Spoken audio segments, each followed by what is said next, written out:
All right, welcome back to the Find Your 20 Coaching Insight Show. I'm your host, Mark Siebercrop, and this is the place. If you are a business owner who's looking for more focus, more profits, and more time, you're in the right place, because each week I share the top insights, strategies, tips, ideas from coaching sessions that I've had with my clients to help you get rid of the 80% that's holding you back in your business and focus on the 20% that's most valuable so that you can build a business that you love owning and a lifestyle that you're excited about. And this week, we're just going to jump right in. I'm going to do something a little bit different. But before we do, I do want to encourage you, if you haven't recently, head on over to my recommended resources page on my website. This is where you can see all of the resources that I recommend on this show to my clients and anywhere else. And you can find that by going to findyour20.com/my best resources. And today, like I said, is going to be a little bit different, because what I'm going to do today is I'm going to share 22 tips from 2022. So I went through the past episodes, I looked at my notes, looked at the tips that I shared, and I've picked 22 to share with you. And I'm going to, if I was sharing 22 tips, we could be here a very long time. So here's what I'm going to do. I have my phone right here. I have it set for 1 minute, and at the end of, I'm going to set it for 1 minute, and I'm going to use it 1 minute to explain this tip to you, and then I'm going to move on to the next one. So 1 minute, next tip. And here's the cool thing. You can go back to past episodes and you can find all of these tips. If you haven't listened to past episodes, I encourage you to go back and listen to those. There's a lot of really good tips in there. But here's the thing. I may say some things in this episode that are different from those past episodes, because, for example, if I'm sharing a tip that I shared back in June or July or August, I may have had more thoughts, more insights, more coaching opportunities around this specific thing than I did at that time. So this is going to be completely new. Whatever I share, it may be similar, probably will be in some cases, but there will be some new stuff as well. So I'm going to share 22 tips from 2022. And remember, all of these came from coaching calls that I had with my clients, from books I was reading, from experiences I had, conferences I went to. All of those different inputs is where these tips came from. So with that, at the end of 1 minute, you're going to hear this noise. Let's see. Let's just go with the normal one here. That's what we're going to hear at the end of it. So at the end of every minute, we're going to hear that. I'll stop. I'll move on to the next one. We'll reset the timer, and we'll do 22 tips in 22 minutes. Granted, changing and everything, it'll probably be like 24 or 25. But we're going to spend 1 minute on each tip. So with that, tip number one. And I don't know, I should probably keep track, because I might forget where I'm at. But here we go. Tip number one, starting the timer now. Your clients don't have a script for being clients. So this is something that came up because sometimes we forget that we need to help. We need to be the leader. We need to help our clients understand what happens next. So when they sign up, you need to say, here's what's going to happen next. Here's what I need you to do. Here's what to expect. We're going to do this here. We're going to do this here. You have to give them a script. You have to tell them what to do, because this is all new for them when they start working with you. So my encouragement to you is to make sure you give them a script. And you do this by having a very clear onboarding process. By having a process that you say, this is what you're going to do next, and then you're going to do this, and then you're going to do this. By having those clear expectations, you will reduce refunds, and you'll have the opportunity to give an amazing experience to your clients as they start working with you. So make sure that you create a script by having a good onboarding process for your new clients. And there we are. Okay, tip number two. Tip number two is how to create social proof in 3 seconds or less. And this is something I learned from my friend Alan Thomas. And he uses what he doesn't call them this, but I call them micro testimonials. And micro testimonials are where you will mention very briefly a result a client has had, and then you just move on. So Alan does this by saying he's in the weight loss industry. He helps men lose weight. And he'll say things like, it's like Steve, who I've been working with for 2 weeks. He's already lost 15 pounds. And he's doing awesome. And then he moves on to the next thing. He doesn't linger on it. So it allows you to create social proof. It allows you to show that your products, your services are working without having to spend a ton of time to do a full case study or share an entire testimonial, you can just mention the person and the result they had, and then you can move on to the next thing. And it's a great way to keep from, to add that social proof when you don't have a lot of time. And this is something you can seed in your webinars, in your emails, in your social media posts. And there we are. We're at the end of number 2. And we'll move on to number 3, which is make the offer so good that they want to buy before the bonuses. This is actually something that my coach taught me and said. He was reviewing an offer I had, and he said, you want the offer itself to be so good that once you make the offer, people are like, oh my gosh, I want that. You want to create the buying tension before you give the bonuses. You don't want the bonuses to be the thing that they need in order to say, oh my goodness, I want to buy this. You want the offer itself, because once you have that, you can get them thinking about it. So let's say you're doing a webinar, or you're at an event, you're teaching at an event or a live presentation. You give the offer, you give the buying option, click here, go here, enter your credit card information, blah, blah, blah, blah, blah. And then you say, oh, by the way, I'm going to give you these bonuses. And then the bonuses serve to push them over, to get them over the finish line, to get them off the fence and into decision. But you don't want to rely on your bonuses to do that.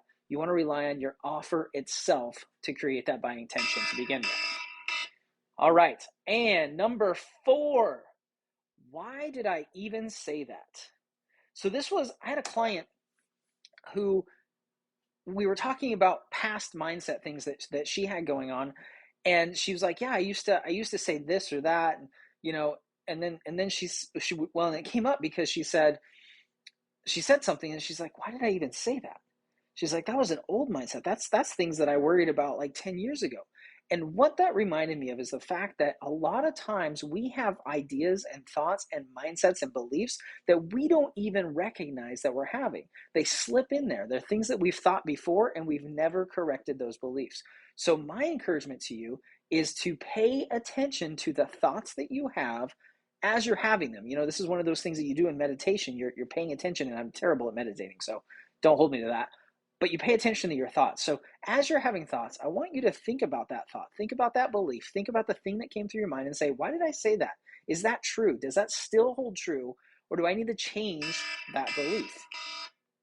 All right, and on to number 5. Is this fun? Are you enjoying this? Number 5. All right, get bonus opens to your emails for free. So this is a strategy that I cannot believe more people don't use, and that is to resend your emails to people that didn't open it. So as a normal, 20 to 30%, 35%, 40% at the very highest, open your emails. Industry average that I've seen is about 30%. So 70% of the people that you send an email to aren't even getting it, aren't even seeing it. So my encouragement is 48 to 72 hours later, resend that email to those who didn't open it. Most email providers have the ability to do that easily, but find the way to do it. But resend that email, change the subject line so that they see a new subject line, and then send it again. Here's the thing. When I do this, I get another 10 to 15% opens. Those are bonus opens that I didn't have to pay for, and it gets you more people opening your emails. And they never saw the first one, so it's not like they're going to be offended that you sent them another one. It really is free bonus opens. All right, and moving on to number 6. All right, start sharing your message now. You don't know what's going to happen. So this came from, I remember sharing this on the podcast. This came from a client of mine that I was like, you know what, why don't you just start doing lives right now? Go on Facebook, do a live every day. And our reason for doing that really was to help her get comfortable with sharing her message, to get clear on her messaging. Because when we vocalize it, we recognize the places where we're not quite clear on what that messaging is. So when we vocalize it, we clarify our messaging, we get more clear, we say things that we may not have thought of before, and we continue to hone that message. But here's the interesting thing. When you share your message, people will be attracted to it. When you're holding back and you're not sharing your message, you're not putting it out into the world, the people that want to work with you can't, because they don't know what you do. When you start sharing it, you will I won't say immediately, you will get people that will reach out to you or will start following you or will engage with you because you shared that message. And that won't happen if you're not sharing your message. Okay, number seven. Number seven, here we go. Number seven is how to create more content than you know what to do with. So this is one of the things that comes up a lot with my clients. I've shared this with many of my clients, and it's how to create content. Because a lot of times, like, I don't know what to say, I don't know what to do. My encouragement is to do what I do with this podcast. So here's what I do. I have my Remarkable right next to me while I'm doing coaching calls. And if something comes to me that I'm like, oh my goodness, I could share that. Or, oh, that's a question that I answered, I write it down. And then I use that as content. So as I'm working with clients, as I'm coaching them, I'm paying attention to the things that I'm sharing over and over again. I'm paying attention to the things that my clients say, oh my goodness, that's amazing. Or, oh, I've never thought of that before. Because if they haven't thought about it, most likely other people haven't as well. So by keeping a notepad, a Remarkable, by the way, Remarkable or findyour20.com/remarkable if you'd like to get a Remarkable tablet of your own, but keep it next to you and write down ideas as you go throughout your day, as you're working with clients, as you're answering emails. Write down the things that you hear there and use that as content. Okay, moving on to number 8. Number 8, don't leave culture to chance. So my wife and I in August went to the Imagine Dragons concert. We drove all the way to Utah. It's about an 10, 12 hour drive for us. Drove all the way there to go to the Imagine Dragons concert because my wife wanted to go. When we got there, we show up, they give us these wristbands. They say, hey, just put them on. They'll light up during the show. And so while we're there and the show starts, these wristbands start lighting up in different colors to the beat of the music, waving across the crowd, creating different designs. And it's this entire stadium of these designs. And what I realized was Imagine Dragons, their tour manager, they didn't want to leave the culture to chance. They wanted to make sure that culture happened the way they wanted it to. And we have to do the same thing in our business. If we want something to happen, we need to create that culture. We can't hope that it happens. We need to be intentional about creating culture, intentional about our beliefs, intentional about the beliefs that we instill in our clients and our followers. And if we do that, we will create the culture that we want in our business. All right, number 9. Number 9, let's see here. Where's number 9? All right, number 9, always, always, always upsell. Always upsell. And there's a reason to do this. Always offer an upsell. No matter what you're sharing or offering, always give people a chance to purchase the next thing. Here's why. We always think of this. So the typical reason that we hear about for offering an upsell is that it increases your cart value. Some percentage of people will take it, and that increases your cart value, which then means that you get more per client. You can spend more on advertising. You can do all of these things, and that's amazing, and that's fantastic. But there's another reason that you should always offer upsells, and that is that when you offer an upsell, even the people that don't take it now know that that's an option. So for example, in my Find Your 20 funnel, findyour20.com/grab your copy, you can get a free copy of the book there. In that funnel, the upsell, one of the upsells is the ability to purchase a ticket to my retreat. Now, I would love for them to purchase a ticket right then, but even if they don't, they know that it's a possibility. They know I have a retreat, and when I mention it later, they will remember, and they may be more likely to buy because they've heard about it already. All right, I went a little bit long on that one. Number 10, the power of questions to pull your readers through your copy. One of the values, the benefits of asking questions in your emails, in your social media posts, in your sales letters, in your videos, anywhere, is questions pull readers into and through your copy. Why? Because when you ask a question, they have to stop and they have to answer it for themselves. And then they want to know what your answer is, just like I did right there. Why? I pause, you start thinking, oh, I don't know, why is that? And then you listen for my answer. It engages your audience in the copy. It pulls them through it. It keeps them going because if you think about it, that's the way we interact in person. We ask questions. We talk back and forth. We share things with each other. So that's the way your copy needs to be. And when that person isn't there with you, when it's a video or an email or a sales letter, you have to use questions to create that engagement. And when you do that, it pulls readers through your copy and it makes them want to continue reading, listening, and engaging with what you're sharing with them. Look at that. I was right on time that time. All right, number 11. Number 11, how to use referrals as a way to ask the person if they're interested. So I was coaching a few clients earlier this week, and this came up because a lot of people, maybe it's you, maybe it's not, I know sometimes it's me, we're afraid to make the ask. But one of the easiest ways to approach somebody that may be a good fit for your product or service is to ask them if they know somebody else that's interested. So rather than saying, hey, are you interested in learning more about my program, Find Your 20 Mastery? It's a 4-week intensive program, blah, blah, blah, blah, blah. You can say, hey, who do you know that might be interested in spending 4 weeks in intensive work with me to dig into your business or dig into their business and really focus on finding the 20% that's really important in their business. When you do that, here's what happens. Sometimes they will give you, and they will say, oh, yeah, so-and-so. But sometimes they might say, well, oh my goodness, that's me. Like, I want to learn about that. And then they raise their hand. It takes the pressure, the tension off of them because you're asking who they know. All right, number 12. We're over halfway there. That was halfway right there. All right, number 12.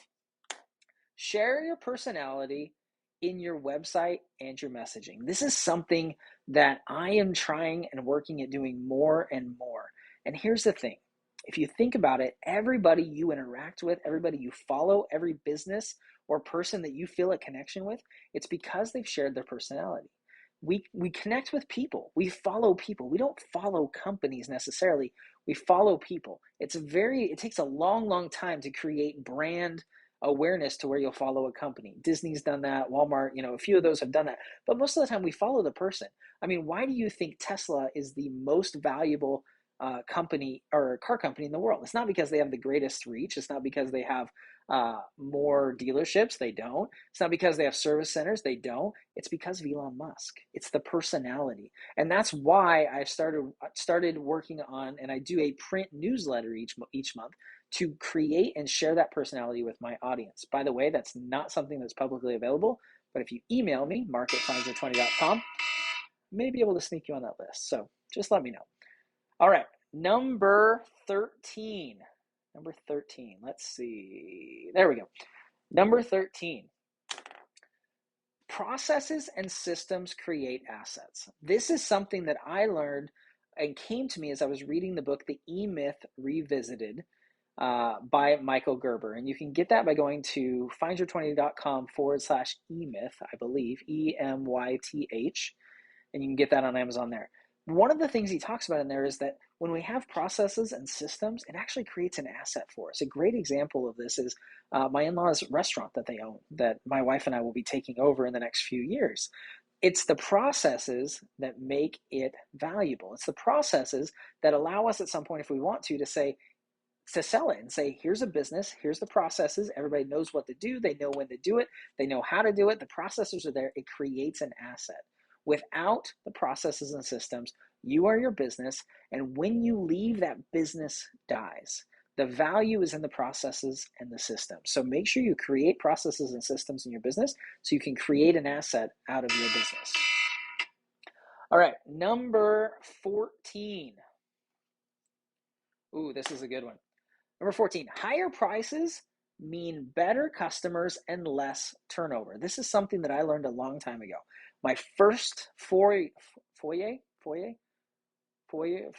my first entry into online business, whatever that word is, was with a friend of mine, Scott Barlow. And we sold his product for $197 when we started. And then we very hesitantly moved the product to $297. And then we, over the next few months or years, it moved to $497. And I haven't worked with him for several years now, but we're good friends. And now it's $997. And I think it might even be $1997. I don't know. But what we found was every time we increased the price, we had better customers. They did more. They got better results. They were more engaged. And here's the really cool thing. They took less time. They were less of a customer service nightmare. They canceled less often. They asked for less refunds. The higher the prices, the better the client. So if you're worried about raising your prices, don't, because you'll get better clients by doing so. All right, number 15. Number 15, the value of a great guarantee. The purpose of a guarantee, the reason that any product or service you should have a guarantee, is it removes the risk from the buyer and puts it back on you. It allows you to assume the risk for that purchase, because there is a risk for any purchase. There's a risk even for free stuff, but certainly with purchases, there is a risk involved. And so the guarantee allows you to say, here, let me take that risk and let me put it back on me. You think about it, like Men's Warehouse, I guarantee it. Like, they built their business on the fact that they guaranteed their product or service. So by having a great guarantee, you give your clients, your customers, your potential customers, the peace of mind to know that this will work. And I'm seeing a move to less money back guarantees and more guarantees that are either guaranteeing results and will continue to work with you until you get them, as long as you do X, Y, and Z, or guarantees that are more tied to the results that they're creating. I guess those are kind of the same thing. So a great guarantee, very, very important. All right, what are we on, 16? Number 16. There's I see a lot of people wanting to start with low ticket offers. They want to start by selling, like my Hidden 20 mastermind, my Hidden 20 audio mastermind. It's $4.99 a month. And a lot of people want to start with that. And the challenge with that is, in order to generate substantial income with a low income offer or a low ticket offer, you need a lot of people. You need a ton of people to join that offer. If I was building my business around my $4.99 a month audio mastermind, which, by the way, you can learn more about it, findyour20.com/hidden20, all one word, hidden, the number 20. If I wanted to build it on that, I would have to have a lot of people, because $5 a pop takes a long time to generate substantial income. So the reason to start with high ticket is you only need a few sales to generate the income you need to build your business. And you don't have the audience when you start out to be able to have this huge launch and to have thousands of people purchase your $4.99 product. So my encouragement is to start with high ticket. And then once you've built an audience and you've built a list, then you can go back and you can do low ticket offers at that point. All right. What are we at? 15, 16, 17. This is something that sometimes feels like it should be common sense, but it's not really. And that is to make sure that you only have a single call to action in any piece of marketing material. A single call to action in any piece of marketing material. So if that's an email, video, a social media post, a sales letter, there should be one single primary call to action, because people get confused. If you give them too many things to do, they'll get confused and they won't buy. If they have too many things to do, it will reduce the amount of people that make a decision. You want the decision on any piece of marketing material to be, should I do it or should I not do it? And when I say call to action, it's not always to buy something. Sometimes it's to read a post. Sometimes it's to hit reply. But whatever it is, make sure that the entire marketing material, that marketing piece, is focused on that single call to action, and everything in that piece of marketing drives to that call to action. By doing this, you will have less confusion and you'll have higher conversion. I promise. All right, number 18. We're almost there. Number 18. This is a good one. There's power in silence when you're coaching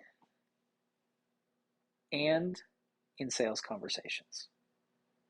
Now, here's what I know. When you were listening or watching that, when I paused, you stopped and you paid more attention. If you were listening, you stopped and said, did the audio stop? Is everything okay? If you're watching it, you saw what I was doing and you're like, what's going on? Silence is valuable. It gives people space to think. A lot of times we are scared of silence and we talk too much. And because of that, we take away buying tension. We take away the ability to learn.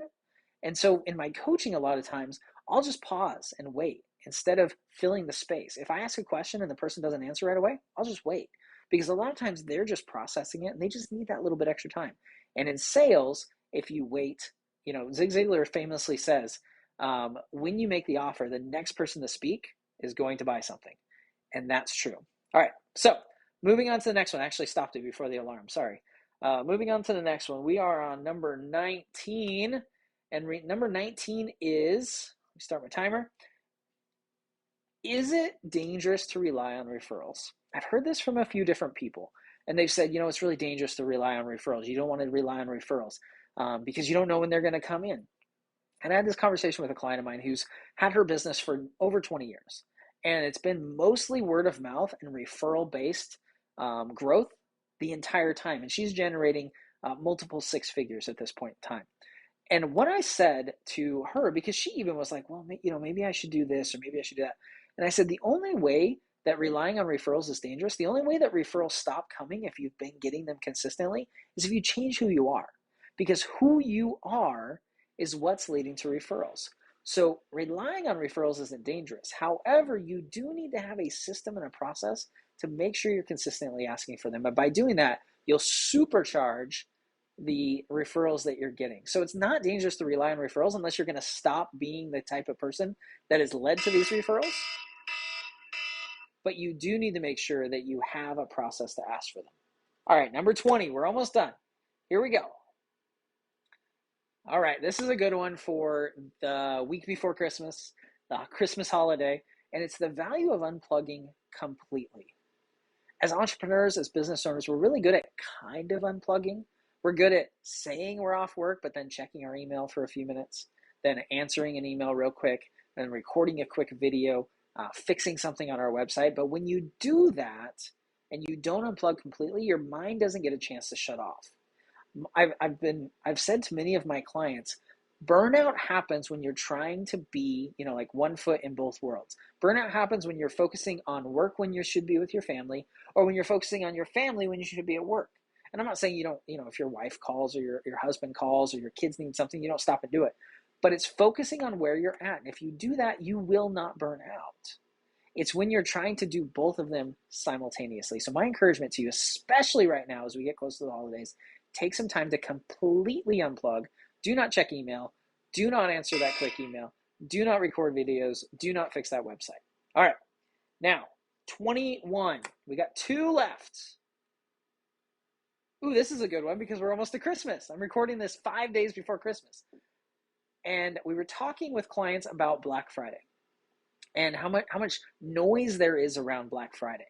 And I said to my client, I said, look, there's a lot of noise, but here's the thing. If they can do Christmas in July, which, what is that, Hallmark, I think, that does that, and a couple other places, TV, they'll show some Christmas movies in July. If they can do Christmas in July, then you can do Black Friday in March. And what I mean by that is there's nothing that says, there's no government mandate, there's no requirement, there's no anything that says that you have to do a flash sale on the day after Thanksgiving.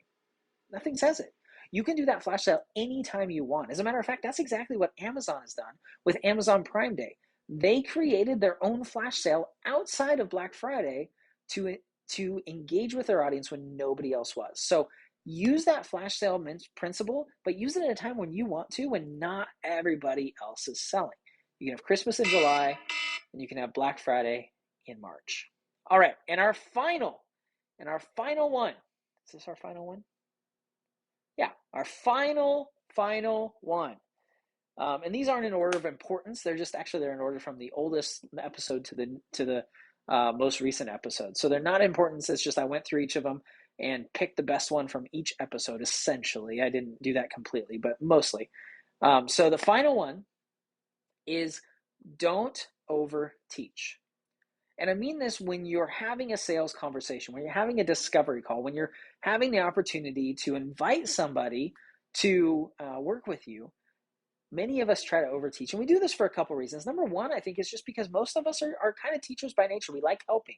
As a coach, as a service provider, we like helping, and so we fall into this mode of teaching too much, giving too much away. The other reason is sales avoidance. It's easier to teach than it is to ask for the sale a lot of times. But here's the thing. If you find yourself having conversations with potential clients that would be great clients, and at the end of the conversation, they say something like, oh my goodness, that's so awesome, I'm going to go implement this, and then I'll come back. Or they say, man, I've got a lot that I can use from this. I'm going to go work on that. You're over teaching. So don't give away too much. And I'm not saying don't give value. You certainly want to give value. But you want to make sure that you teach the what, not the how. And you want to make sure that you don't give them so much that they don't need any more. And you want to make sure that you open the gap and help them to see why they need to move forward with working with you as well. So that is 22 tips from 2022. Wow, that felt like a marathon. It felt like a lot. We did it in, let's see, I'm right at 30 minutes right now. So we were a little bit over. Certainly, I mean, we added like probably 5 or 10 seconds in between each one, but 22 tips from 2022. I want to say thank you. It's the end of 2022. There's some amazing things happening in 2023. I can't wait. Like I shared a few of them. I have my book. We got the Facebook group, which, by the way, findyour20.com/group invite if you want to join there. I've got some amazing things going on in there. I've got the print newsletter that I just started printing and sending out, which is super awesome. There's a lot going on. I've got new clients coming on, and I want to say thank you for listening to the podcast, for sharing it with your friends, for engaging with it, for utilizing the things that I'm sharing, because I really, really hope that you're not just listening, but you're taking a nugget or two from each of these episodes and I'm implementing them in your business, that you're finding the 20% that's most important and most valuable for you so that you can build and grow your business into a business that you love owning and a lifestyle that you're excited about. So thanks again so much. From my family and me, Merry Christmas, Happy New Year. Thank you so much for being a part of my family, of my tribe, of my group of awesome people. Thank you. Thank you for being there. I'm grateful for you. I'm grateful for the opportunity I have to share with you. And I look forward to interacting with you in 2023, however that looks for you, however I can best support you. And until then, get out there and chase your 20.